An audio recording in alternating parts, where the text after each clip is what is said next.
There's still many things also in the security realm going on in terms of cooperation. And one of the phenomena that I want to pick out here is the trend away from that purely bilateral network that we have in the region, more also into a cooperation between states that are either aligned with the United States or even not, but also among those allies of the United States, that cooperation, that network that goes in Southeast Asia as well as in Northeast Asia among the spokes, among the partners. So, for example, also including the Republic of Korea and its increasing cooperation also in security terms with other partners.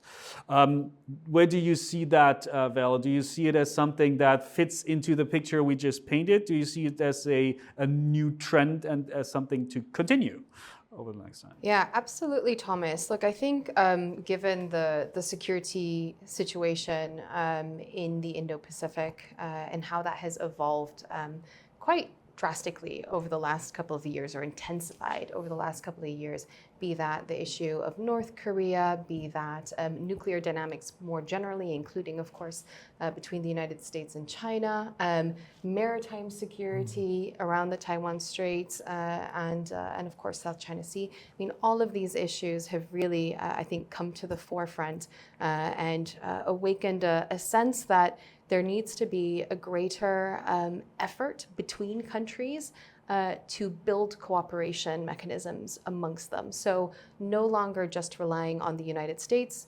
There are debates, of course, already ongoing with the war in Ukraine, now the instability in the Middle East as well, over the overstretched capacity, perhaps, of countries like the United States to be able to respond to those, and also potential contingencies and instability in Asia. So there needs to be, I suppose, from the perspective of these allies, greater networking, greater mechanization, institutionalization of their defense relationships amongst one another to relieve the burden, I think, a little bit on the United States as well. We see that evolving in different ways. You see that in defense technological cooperative mechanisms like AUKUS or even GCAP. You see that through information sharing relationships. You see it in the field of military exercises, but also in reciprocal access agreements. That's the kind of defense element. Very closely linked to that, of course, is also the geoeconomic element, where security now is far more than just boots on the ground, ships at sea, planes in the sky. It is about technological partnerships. It's about supply chains. It's about all of these other vulnerabilities that need to be redressed in a very globalized world where resilience now comes down to the very, very kind of economic level as well. And so, we've seen this within the US alliance system, where it's no longer, as you say, the hub and spokes. It's now also coming through partnerships such as Philippines, US, and Japan, Philippines, Australia, and Japan, ROK, Japan, and the United States. So these different formations that create really a new mosaic of the alliance relationship. I would highlight 3 points, 3 A's, to capture the complexity and also the ambivalent perceptions on the part of Southeast Asia countries and also smaller countries or middle states who are sandwiched between the 2 competing superpowers of United States and China, right? It's 3 A's. First A is what have been highlighted both by you, Thomas, and also Veerle, is about alliance, right? So alliance, again, I think it's certainly a big instrument for all countries' foreign policy, not just in Asia, anywhere else, right? And alliance clearly is needed, especially if you have an immediate, profound threat that you cannot tackle on your own. You would join someone stronger in order to push back. So Malaysia was in that kind of equation. In fact, the first 14 years of Malaysia's history was not about hedging, was not about non-alignment, right? It was alliance. So alliance has always been good and necessary, especially when you are confronted by direct threat. But again, let's very quickly jump on to the second and also the third A. Second A is about alignment, right? Alignment is a security defense arrangement, but some would apply it in a broad way, not necessarily just military. You can also have economic or diplomatic, but that's not going to that. It's a conceptual debate among IR scholars. But let's just focus on defense alignment. So I think defense alignment is a indispensable and necessary component for all countries, even those countries in ASEAN who announce and emphasize that we are non-aligned, right? But non-aligned doesn't mean that we are completely without any alignment arrangement. As I said, it's often alignment without alliances. And this brings me to the third A, right? Autonomy. So smaller countries in Southeast Asia, we do have something in common, post-colonial states. Autonomy is important. We want security, we want prosperity, we also want autonomy.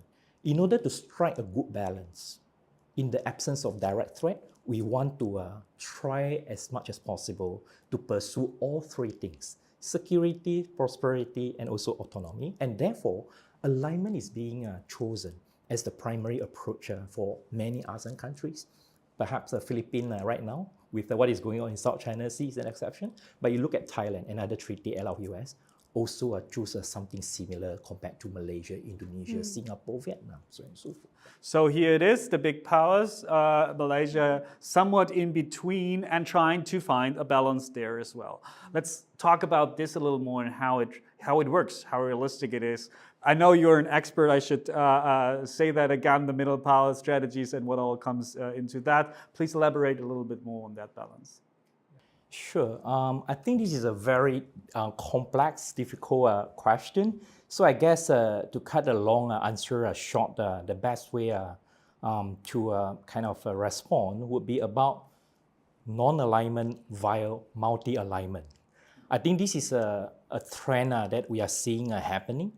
And the word non-alignment in this case, especially in today's context, does not necessarily means that there is no kind of a defense arrangement mechanism at all. But non-alignment rather is a goal, is a policy ends. It means that we are not taking sides with any of the competing powers. We are kind of forming arrangement with this and that country, but not necessarily targeting anyone. So it's not non-alignment in the sense that not taking sides. And that, as I said, is a policy goal, is a policy ends, but the means to achieve that policy ends and goals is through multi-alignment. Multi-alignment meaning that you are forging, you are maintaining, you are expanding defense mechanism cooperation in all forms that Veerle highlighted very well earlier on. So I would add three more words to describe what kind of multi-alignment that we are talking about, right? So multi-alignment in active way, multi-alignment in inclusive way, and multi-alignment in prudent way. So it's non-alignment as a goal, by multi-alignment as a means, but implemented in active, inclusive, and prudent way. Active in the sense that we know that today, survival instinct tell us again and again that you shouldn't just sit there and pray you will not be affected by the big power politics. You know it's there, you will continue for the next decades. When and how it will end, we do not know, but we do know that it will affect us. So I think passive reactive, I believe, is not an option for any country in the region. Some are more active than the others, but we all try to active in one way. As you mentioned earlier on about agency, right? Mm-hmm. Small states, weaker states do have agency. So active is one way. It's one important kind of guiding point for not just policymakers, but I think for analysts as well. We are seeing that happening. And as I said, some are more active than the others. The second point that we need to bear in mind is inclusive, right? If we are trying to pursue a multi-alignment for diversification purposes, to diversify strategic and development partnerships without putting all eggs in any power's basket. And diversification has to be done in this current context, especially in inclusive way. If we are diversifying only within one camp, Western camp, Indo-Pacific camp, that is not the inclusive diversification. And therefore, you see that many countries, old and new members of ASEAN, as we continue to maintain, expand, defense partnership alignment with traditional powers from the West, we make it a point to start or pursue some cooperation with China too. Military exercises, consultation. Indonesia just had 2+2 with China. Those are indicators of active and inclusive. Finally, final point is about prudent, right? Prudent means that you try to achieve some kind of balance. Sometimes you do need to offset, right? When you are sick, you are sending too much a positive signal to one power. You need to make sure that these have to be prudently offset to another power so that you have some kind of balance. It's beyond our control, but I think the efforts to do inclusive, active, prudent, multi-alignment will always be there.